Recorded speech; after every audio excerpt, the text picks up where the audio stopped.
So today's topic is exploratory data analysis, and our Thursday morning lecture is generally mainly in Colab. So on Tuesdays, I'll spend most of my time with slides or in a whiteboard. On Thursdays, I'll mainly be in Colab, but I do have a few slides to introduce this topic.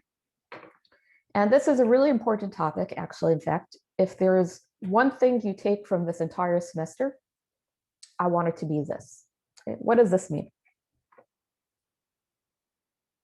Does anybody know what this phrase means? Garbage in, garbage out?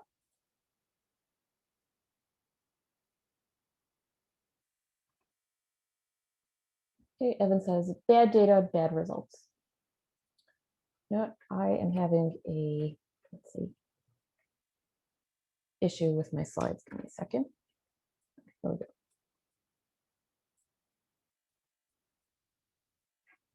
All right, that's better. Yep.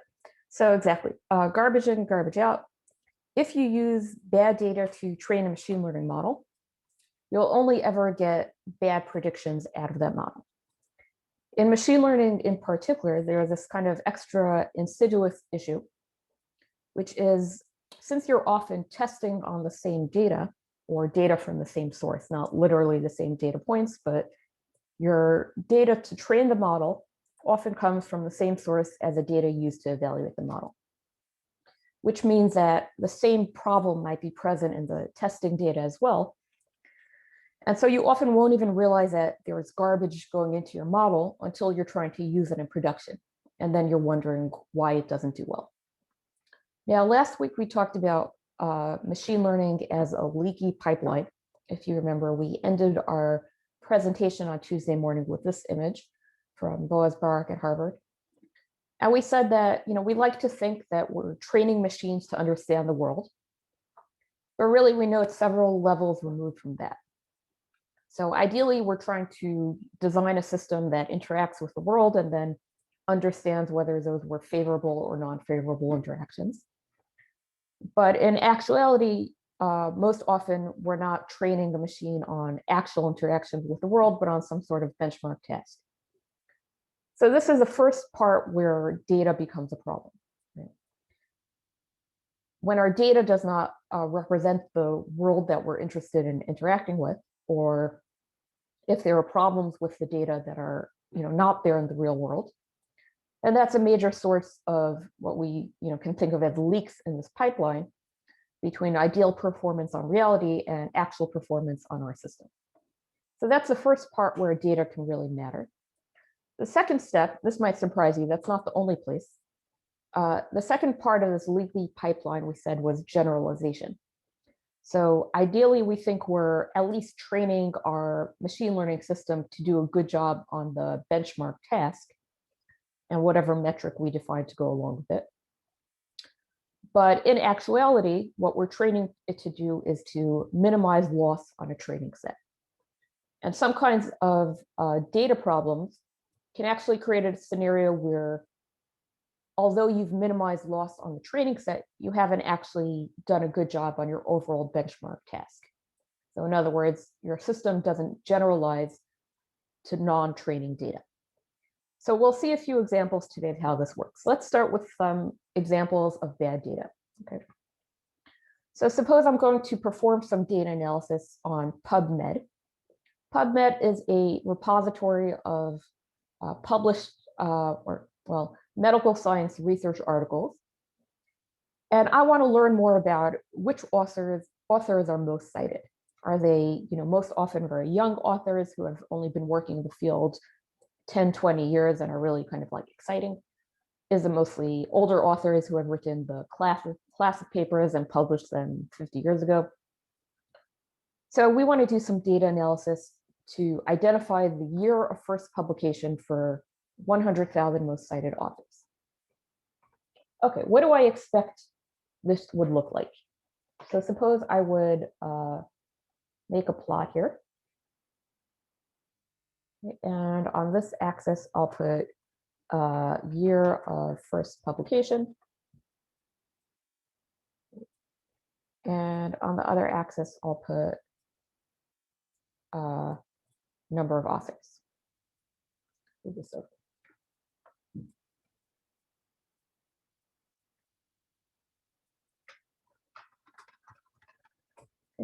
So I'm going to make a frequency plot. I'm not going to literally draw it as a frequency plot. I'll draw it as like a smooth curve. But what do I expect it will look like? Let's say if I see something like this, does this make sense for the particular problem?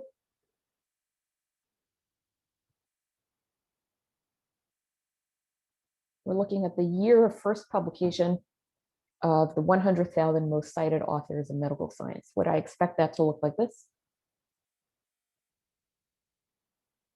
So probably not, just because logically speaking, we don't really expect that the most cited authors would be in, let's say, a periodic cycle of years like this.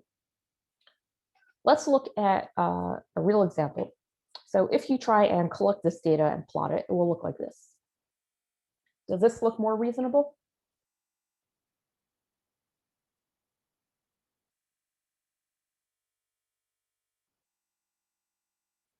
Does this make sense as the year of publication for the 100,000 most cited authors?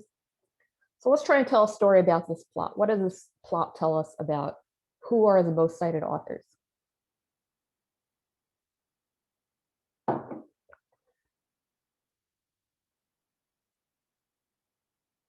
Okay, so Casey says, this says that the most cited papers are generally the ones by authors who have first published kind of a while back, maybe like 50 years ago.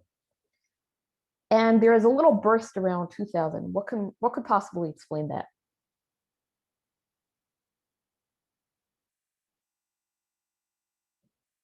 Okay, so maybe an internet boom.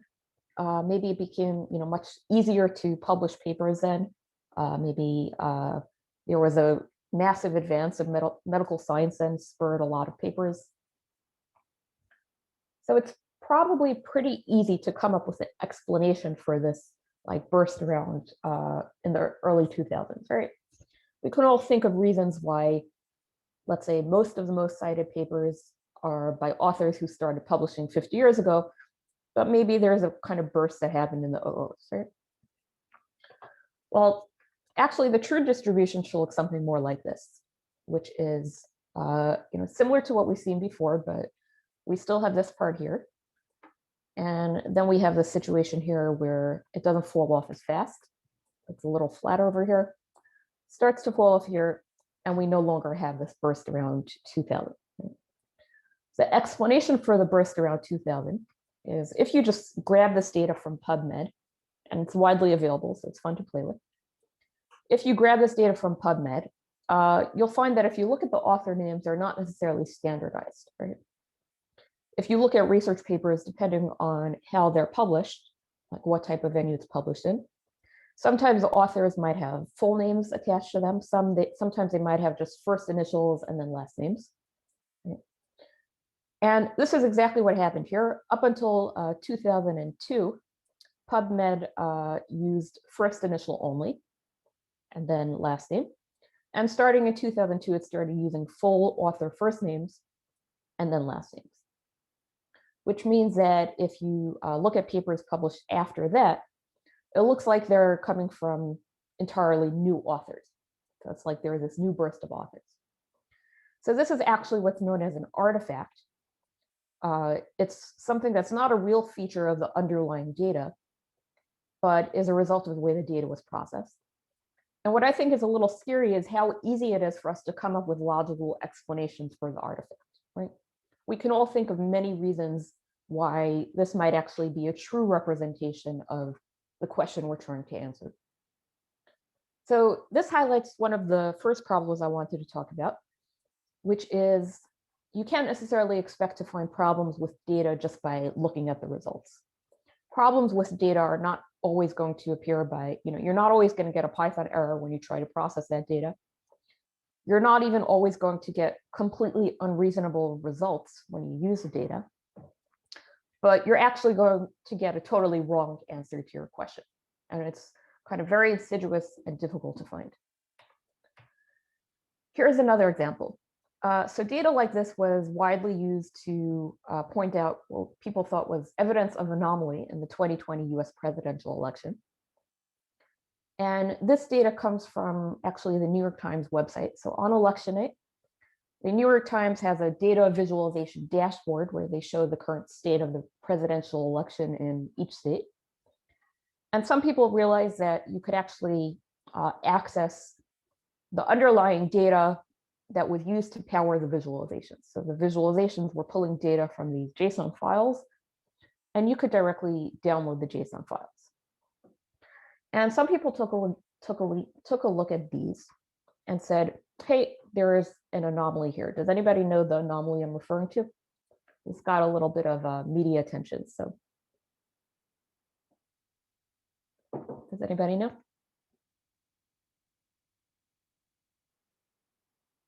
Okay, I'll tell you. So these are supposed to be updates that show the current state of the race. And there are several fields in the update. So these are subsequent updates. The one numbered 188 comes after the one numbered 187.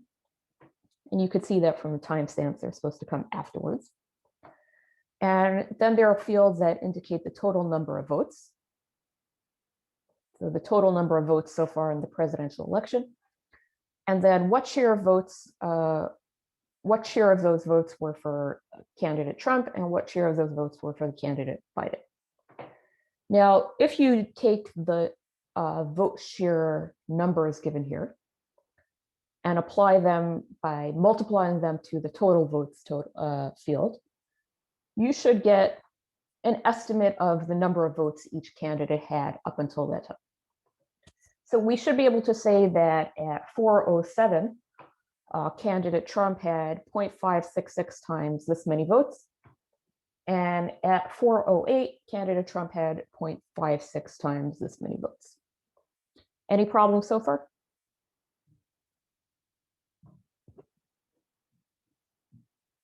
Okay, let's look at what happens if we multiply that out. Does anybody see a problem?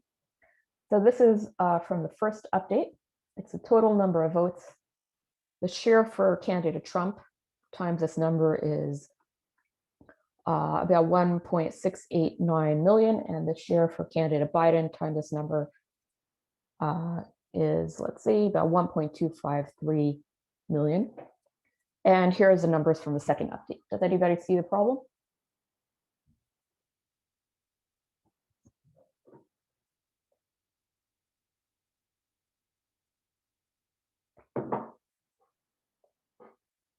Okay. So yes, some people might think it's odd that these numbers go down because since we're counting raw votes here, right? As we count more votes, we expect both candidates' vote totals to increase, right? So you're counting more votes. You only add votes, you never take away votes. So you expect the number of votes assigned to each candidate to increase over time and to never decrease, right? So some people said this is evidence of some anomaly. It shouldn't be possible for the number of votes for either candidate to decrease from one update to the next. Are there any possible explanations for this anomaly? So some people said it's an anomaly in the sense that it means there was something wrong with either the vote counts or the way it was collected. Okay. Ben says corrections and polling data. What does that mean?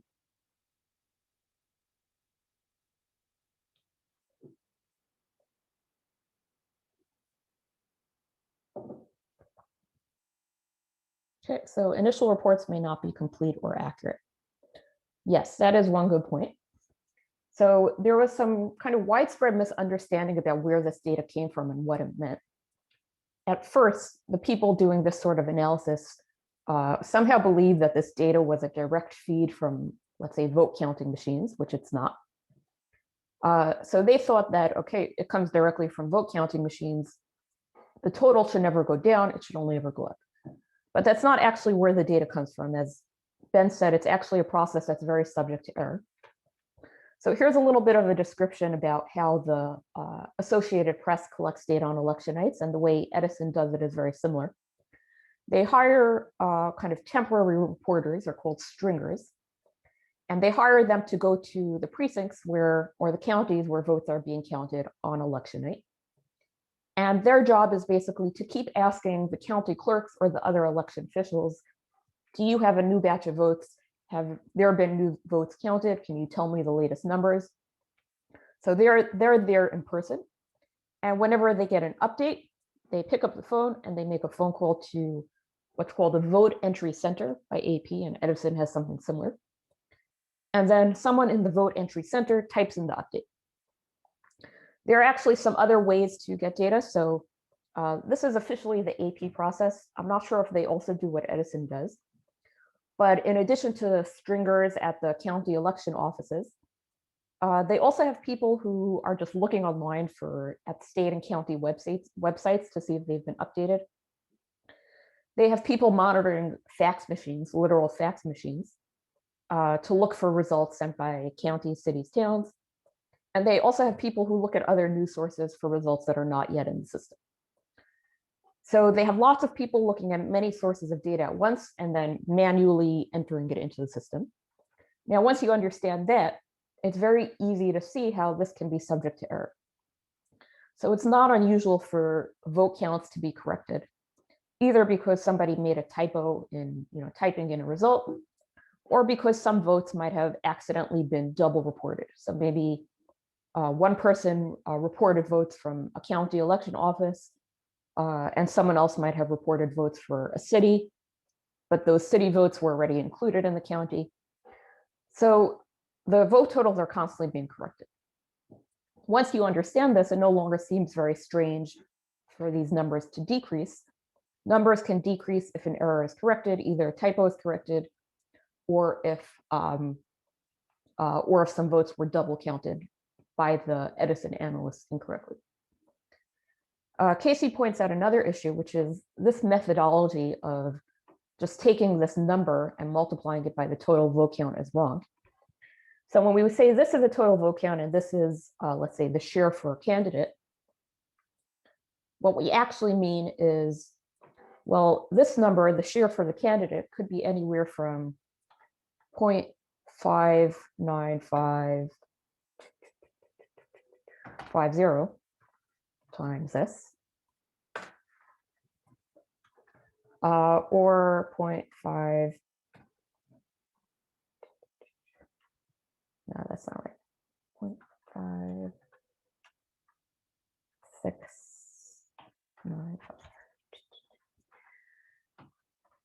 0.565. Yeah, exactly. Okay, so it could be that we rounded up the maximum amount to get this number. It could also be we rounded down the maximum amount to get this number. So really the true vote count could be anywhere in this range. So these are actually the two reasons that most account for these so-called anomalies. One is that actually there is no decrease in the total. It's just a matter of not knowing how much this number should be rounded. And the second is that, yes, sometimes even discounting the rounding issue, the vote totals do decrease, but it's actually very common for errors in the data to be corrected in real time. So these are a couple of examples of ways in which data can be kind of used, but also abused if you don't necessarily understand the data. So with that in mind, what are some problems you might encounter while working with data? What could possibly be wrong with data? Any ideas? When we talked about looking at data or data cleaning, what are we looking for in our data?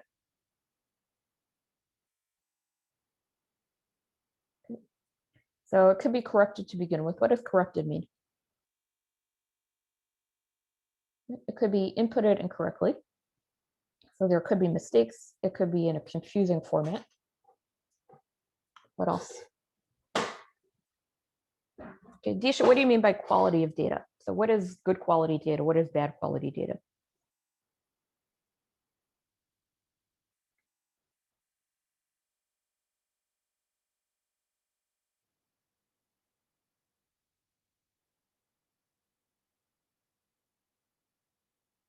Okay, redundant data, problems with collecting and processing.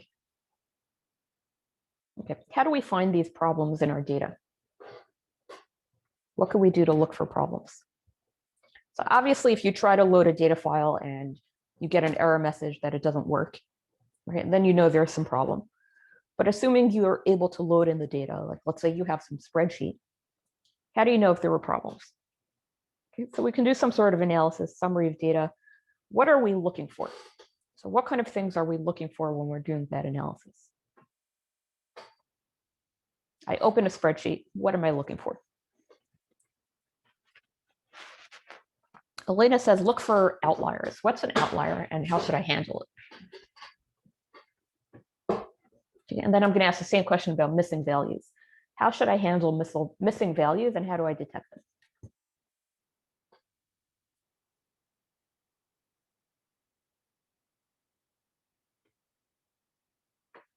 Okay, let's see. So suppose I have a spreadsheet or a data set, and in some rows I have some fields missing data. So maybe I have a spreadsheet and maybe all rows should be complete, but maybe these two are empty. What should I do with that? How should I handle that?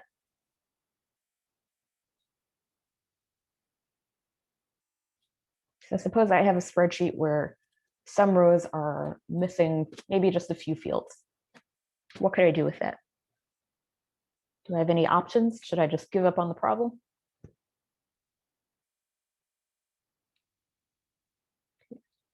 So Ahmad said I can look for the closest values neighbors. Yes. Okay. So one possible way to do that is if you have some way of estimating what the value should be, you can sometimes fill it in. So for example, in the example we're going to look at very shortly, we're going to look at data that's ordered by time.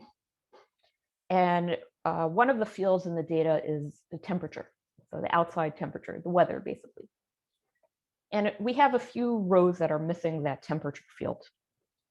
Now, it's reasonable to assume that the temperature an hour from now is similar to the temperature right now. So maybe in that case, we could just fill the missing data forward. So take data from the previous row, and when I say previous, I mean adjacent in time, and fill it forward.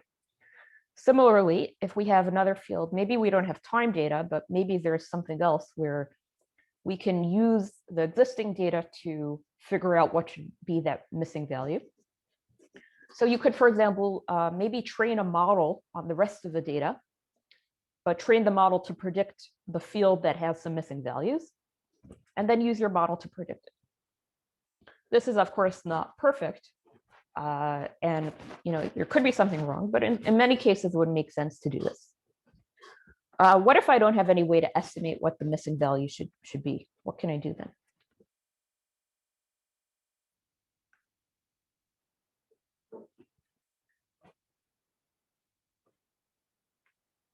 Okay, so I could potentially remove those rows.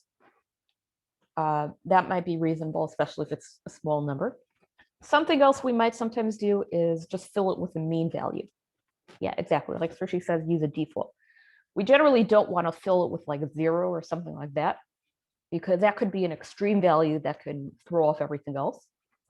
But if we have to fill it and we don't have any way to predict what it might be more specifically, and we can't omit it, then filling it with a mean might be a reasonable choice.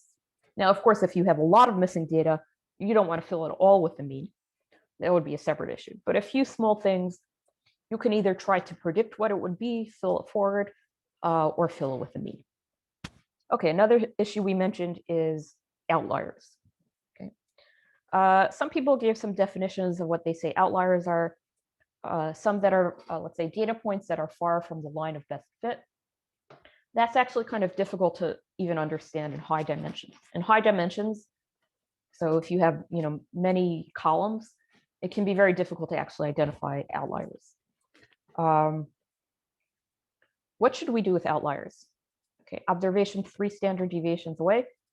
Also, not necessarily problematic. So they're not necessarily, let's say, somehow pathological. What should we do with outliers? Or what should we do with unreasonable values?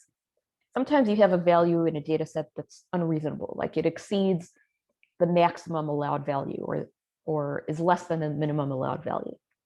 What should you do when you encounter that?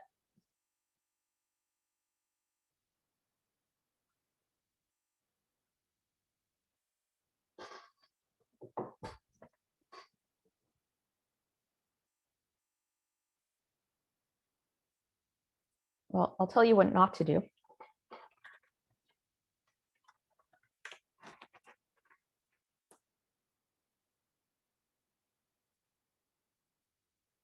So this is what not to do. So you wouldn't necessarily just want to remove those without trying to understand it further. Why not? So Ahmad says we want to determine why it is there to determine what to do with it. That would be a good idea. So if you're trying to train a machine learning model on some data, and those outliers actually represent something real that happens in the real world, but very infrequently, if you just remove it, your model is never going to be able to learn about those unusual occurrences. So there are two possibilities when you have some value that doesn't seem to fit. Either it's a mistake, like an artifact of data processing, like data entry error or something like that, or it might be a legitimate phenomenon from real world that you want to include. So I would definitely not recommend removing rows with extreme values until you understand how it could have happened or where it came from. If you do remove them, that can actually cause bigger problems, make your model unrepresentative. I'll give you an example. Suppose in a data set of voter information, you're looking at a data set of information about voters, so demographic information, and let's say which election they voted in. And you find that some data, some rows include a possible date of birth. Okay.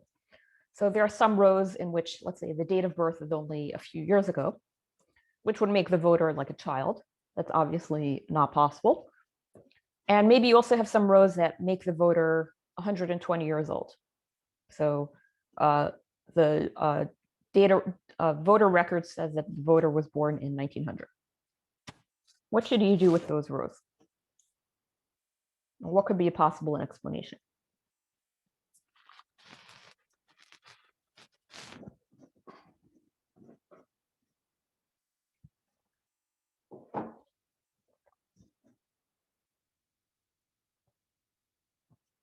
Okay. So fraud or bad entry. Okay, so the entries that correspond to, let's say, children, that's really most likely a data entry problem.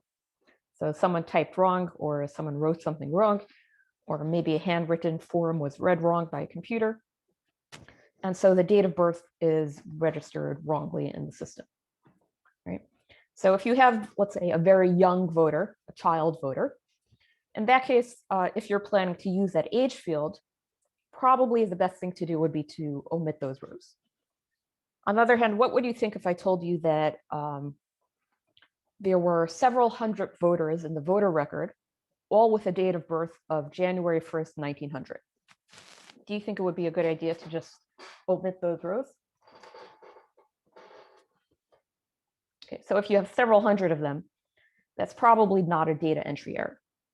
So that could be something else. So then if you would dig deeper, you might find out that, let's say, voters who registered before date of birth was required in the system might be encoded with that January 1st, 1900 date of birth.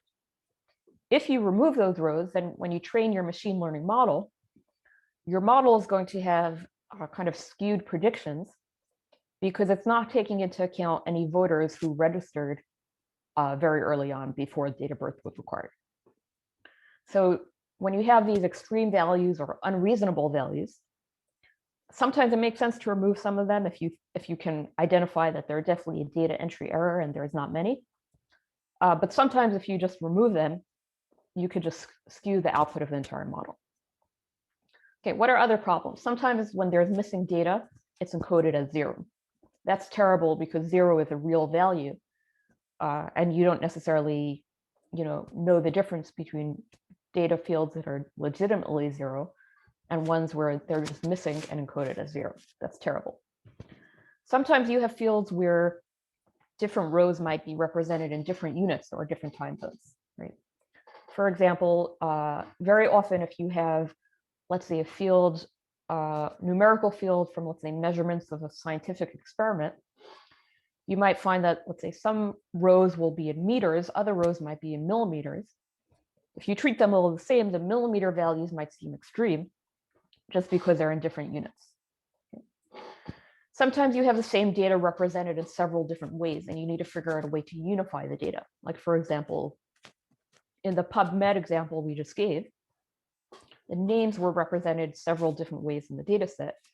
So you need to figure out a way to unify it and make sure each value is represented the same way throughout the data.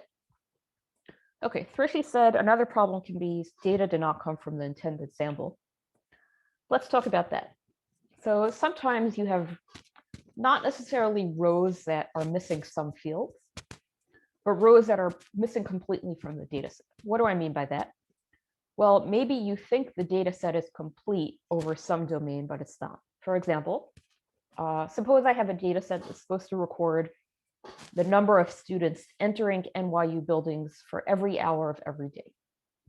Okay. Now, what do you expect this data set to look like? Well, you expect that, we'll have a row for hour 0, a row for hour 1, a row for hour 2, a row for hour 3, and so on all the way through hour 23. But what if you look at the data and you find, well, there's rows from hour 0, 1, 2, 3, but then nothing from 4 and 5 for that day, and then there's 6, 7. So the row itself is completely missing. So this can be very problematic because often there's something specific about the rows that's the reason why they're missing. For example, maybe in this data set, I only included hours where there was at least one student entering, but I didn't include all the hours in which 0 students entered. Now, if I use that data set and try and, let's say, predict how many students are going to enter the building at each time of day, my model output will be skewed because I'm not considering any of the 0 values. And this is difficult to detect unless you look very carefully, because those rows are missing completely. It's not like there was a row there with a missing field. That's easy to find. It's that data is just not represented at all.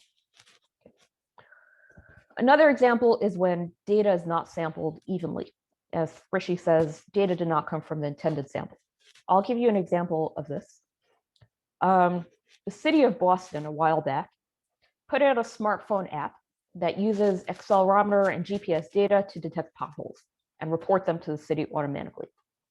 So they want to improve the states of the road, fill in potholes. And so they put out the smartphone app that Boston residents could install on their phones. And then these would report potholes to the city automatically. Now, what do you think would happen if you would use this data set to predict or to estimate which neighborhoods have the most potholes?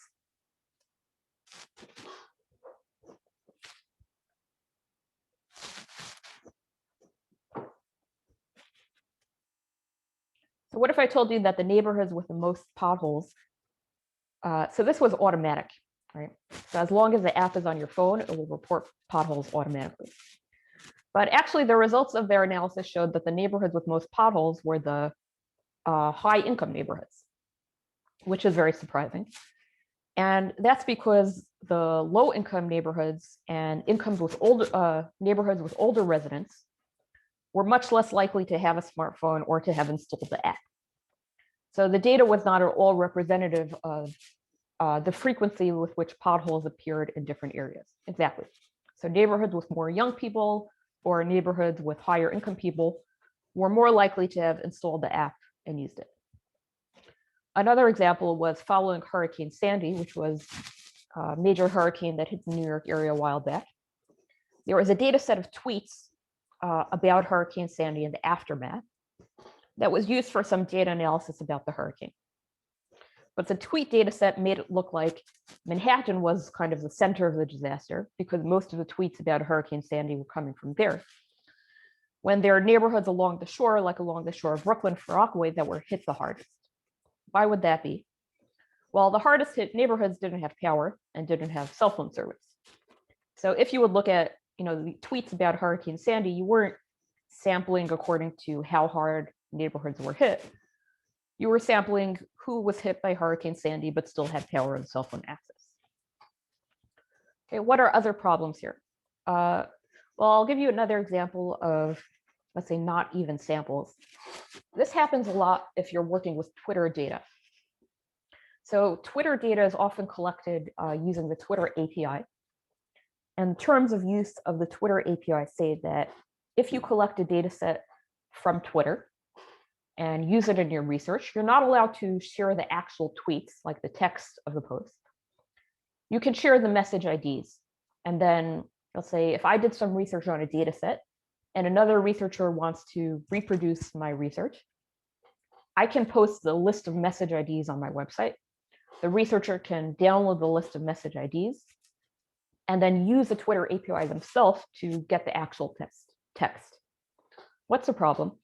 Well, there is a lot of, let's say, research about offensive post classification, for example. And the problem is that if you go ahead and grab one of these data sets, which is a list of Twitter IDs, and try to download them, a lot of the really blatantly offensive ones will have been removed by the time you try to retrieve them. So you'll end up with a very imbalanced data set where probably the offensive tweets that are left in your data set are the ones that are either not so obviously offensive or that just didn't get any attention. So it's not really a good representation of what you're trying to measure.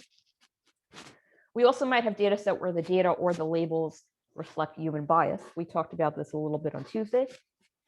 But in the, let's say, offensive post classification issue, that happens a lot too. For example, if the people labeling these posts were not trained adequately, there's a lot of human bias in them. For example, posts that use African-American dialects of English are labeled as offensive much more often without adequate training.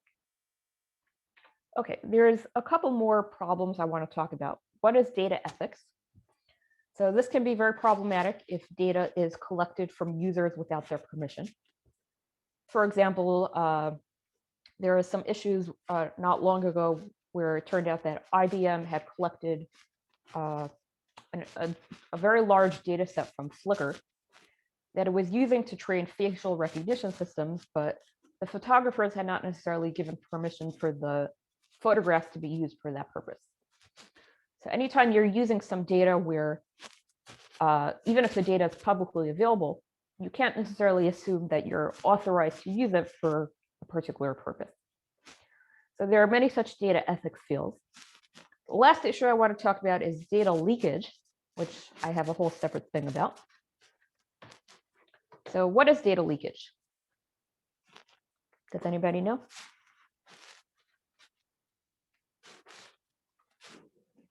In the context of machine learning.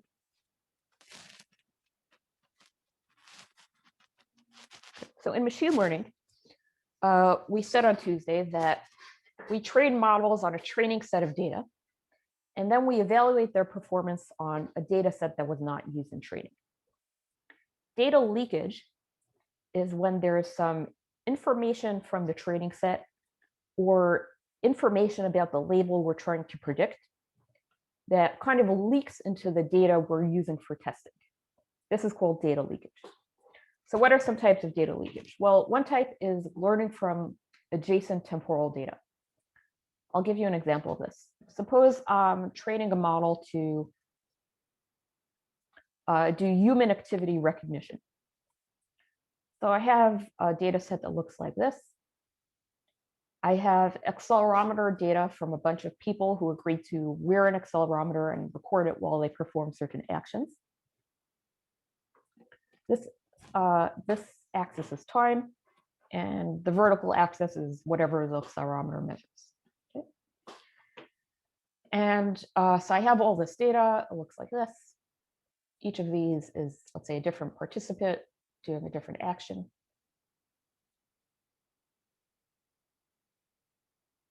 Okay. When I go ahead and read that data into my computer system for machine learning, obviously it doesn't look like a plot. It just looks like, let's say, maybe rows of data like this.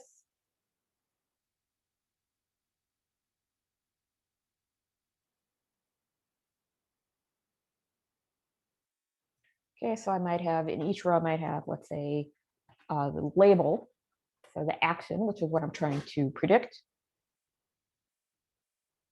Then I might have the accelerometer measurement, whatever that is. Timestamp. Maybe I'll have a participant ID.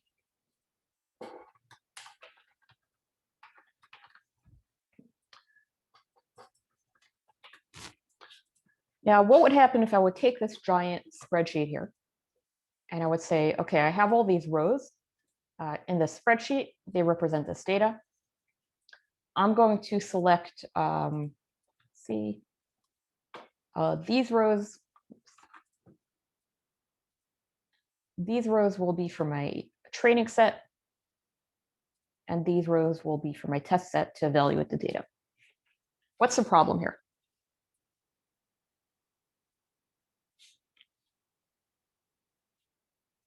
Does anyone see a problem?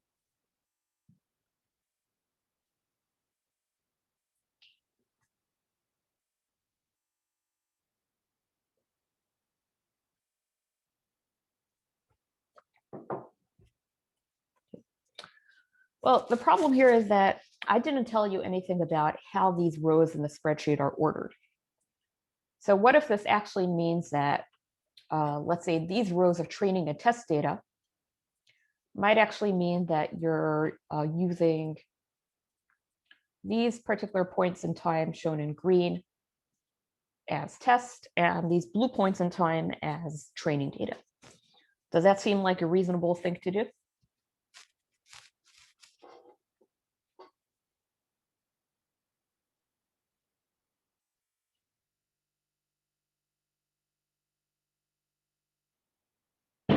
So this would be very problematic because when you do this, obviously data that's adjacent temporally is highly correlated. So when you do this, you're basically evaluating your data based on, let's say, data that's temporally adjacent, which leaks information into it. So you're training on this data here, and you think you're evaluating on new data, but you're actually just evaluating on data that's basically the same as your training data. Greg pointed out another problem, which is training from the future. Even if I didn't do exactly what I just showed, but let's say I did something like this, where maybe I broke it up into little time slots like this. Okay, and maybe my green one is test data, my blue one is training data.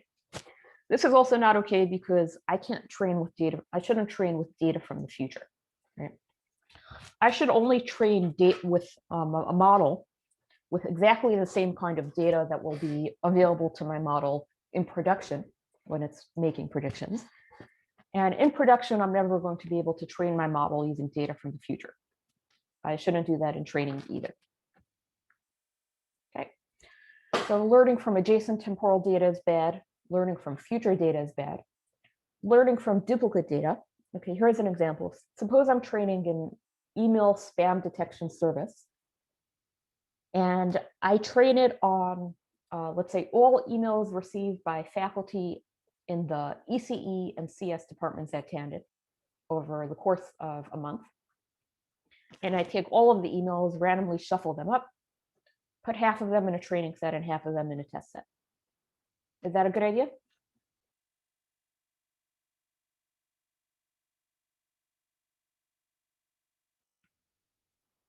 And then let's say training the model on the email subject line and text. And I have a label attached to each one that says whether it's spam or not. What's the problem with the methodology I just described?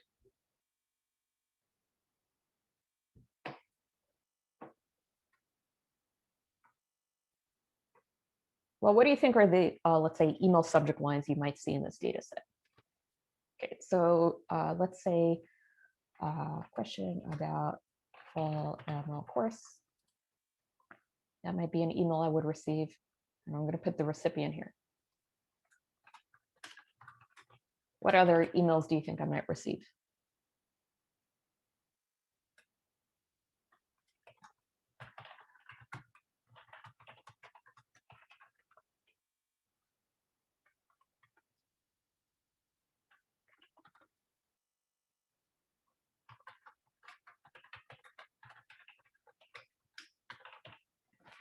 Does anyone see a problem with like randomly shuffling all this data and then dividing it into training and test sets?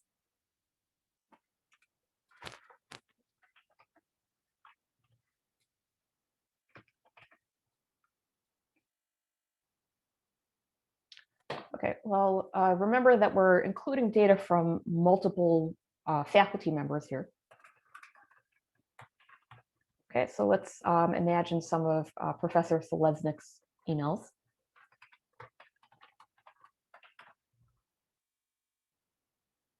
Okay, so the problem here is that some of these emails are going to be duplicated in this data set, right? So Professor Selesnik is going to get a lot of the same emails I did, right? Anything that's sent to all ECE faculty, for example, or to the entire school or to only faculty is going to be represented multiple times in the data set. So if I have, let's say, this NYU returns email in both the training and the test set, well, in that case, I'm not doing a real evaluation of independent data in the test set because I have copies of my test data in my training set also. So this is a problem of learning from duplicate data. Okay. Finally, we also have learning from a feature that's a proxy for a target variable. What do I mean by that?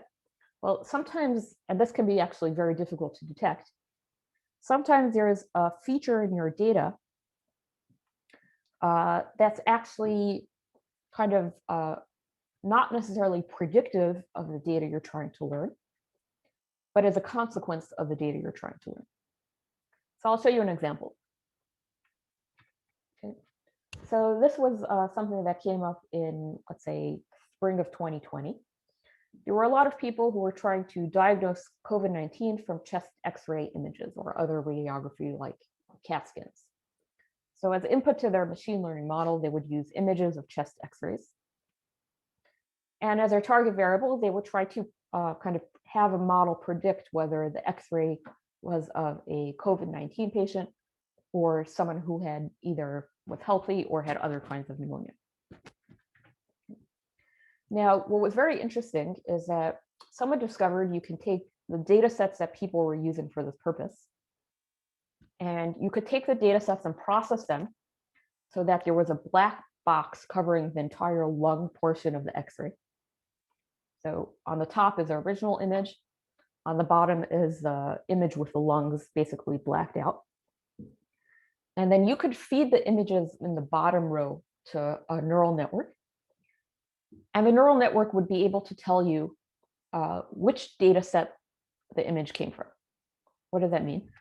Well, in order to do this kind of analysis, people would use, okay, so there was this one data set of COVID-19 positive images. And then there were other pre-existing images of lung X-rays from other sources. So let's say this one here is the COVID-19 data set. This one is an NIH, National Institutes of Health data set, which shows lung X-rays. This is a different X-ray data set, also non-COVID.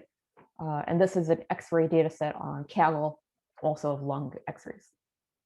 So a neural network was able to learn to classify whether an image like this, with a black box over the entire lungs, is from the COVID data set, the NIH data set, the Kaggle data set, or the other data set. What does that mean? Is the model actually learning to diagnose COVID based on these images? So the model was actually not learning, let's say, whether a lung image had COVID or not. It was learning something else about the images, something unintended. And so when people thought their model was diagnosing COVID, it was really just finding some other discrepancies that could be used to identify the image. How do we learn about this? Well, one way is by doing this kind of analysis where you feed it images that are covered, where the lungs are covered. Another approach is to use techniques for what's called explainable AI to tell us kind of why it's making the decisions it made. So this is one example. In this example, the researchers used a technique called saliency maps. A saliency map is when you basically interrogate your machine learning model and ask it which pixels in the image were most important for you in determining the classification. So in this example, the pixels that are shown in red next to each image are the ones that are most important, and the pixels that are shown in white are considered unimportant by the model for determining the image. Now, you can immediately see a problem, which is the model is using things like the position of the shoulders at the top, or this is apparently the shadow of the heart, or in some cases there's writing on the image, like you can see here. And the model is using that stuff to predict, let's say, predict the class instead of what we would expect it to use, which is the lung. What was the reason? Well, what was the leakage here? First of all, some of these data sets were actually pediatric images, whereas all the COVID images were of adults. So instead of learning to predict whether lungs show COVID or not, the model was looking at the outline of the shoulders to determine whether it's a child or not. So not actually diagnosing COVID. Now, that might be a reasonable way to actually diagnose COVID in production because children were much less likely to be hospitalized with COVID anyways, but I don't think that's what they were going for. What else? There were also data set level differences in patient positioning. That's another reason why I was looking at the shoulders, because in some data sets, let's say the COVID data sets, there was a lot of variety in how the patients were positioned. But in some of the other data sets, all the patients were positioned the same way. So it was able to learn, oh, this is from the NIH data set because of the patient positioning. A lot of the COVID images and some of the non-COVID images, especially in the early days, were from screenshots from published papers. So there is no repository of images out there for everyone to use. A bunch of people got together and started taking screenshots from published case studies and putting them together in a repository of X-ray images. But as you can see, a lot of them had arrows or annotations or other things pointing out parts of the image. And the model could learn these and basically learn to identify individual papers, for example, that an X-ray might cover. So one way of identifying this is to use this explainable AI technique like saliency map. Another technique they used was to use generative models. So models that can actually generate an image. And what they would do is they would give the generative model a COVID positive image and say, use this image to make a COVID negative image and vice versa. And they found that what the model would do would be to do things like add text or annotations or remove text or annotations or adjust the position of the shoulders. And that's what it thought made an image negative or positive. Now, this was actually really tricky because a lot of the people doing this analysis were computer scientists who didn't necessarily have domain knowledge. So without knowing what parts of the X-ray should be important, it can be difficult to even recognize this problem. For example, in a lot of the images using the saliency map technique, they found that the part of the image that was considered important was the diaphragm area over here. Now, I'm not a medical expert. So as far as I'm concerned, maybe the diaphragm is actually useful in diagnosing COVID. So if I use this technique, I wouldn't really recognize that I have a data leakage problem. Actually, the problem was that the diaphragm was being used to learn what position the patient was in the X-ray machine. So it was a data leakage problem, but without domain knowledge, it's very difficult to detect. So what are some signs of potential data leakage? How can you detect data leakage?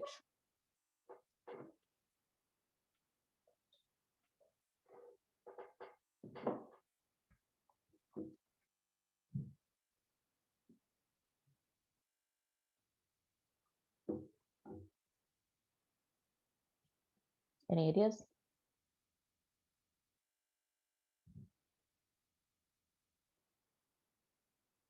Okay, so one way is if your model seems too good to be true. If your model has really good performance, especially if it's actually a difficult problem or a problem where you don't necessarily think the target variable is so closely related to the input, that can be a sign of data leakage. Okay. For example, at that time, radiologists were not necessarily able to diagnose COVID based on chest x-rays. So it's not obvious why a neural network should be able to do so much better. If you don't expect the chest x-ray features to be so indicative of a COVID diagnosis, then really good performance on a neural network should be kind of a red flag. And the other good sign is what we mentioned here, which is if your model is learning from a feature, like for example, certain pixels in the image that you don't think should be helpful, that's a really strong sign of potential data leakage. So how can you detect data leakage?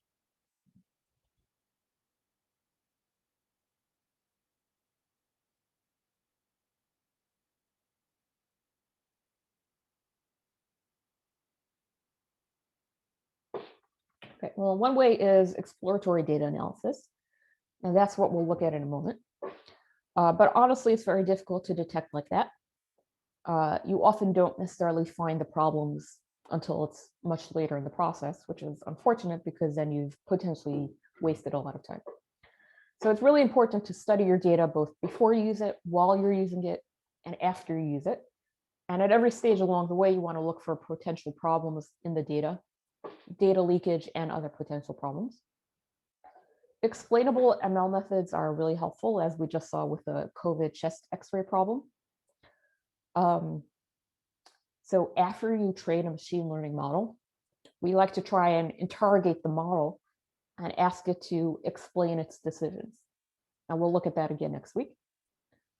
And finally, early testing and production. So if you have data leakage, one of the most common symptoms is that in your evaluation on your test set, your model will seem to do very well. But then when you test in production on really new data, it turns out it doesn't do well at all. And that's also a good sign of data leakage. Okay, so that's all for my slides. And now we're going to do a quick example of this exploratory data analysis. But let's all take like a deep breath, and I'll return in, let's see, exactly 2 minutes. All right, so in 2 minutes, we'll continue with this little notebook on exploratory data analysis.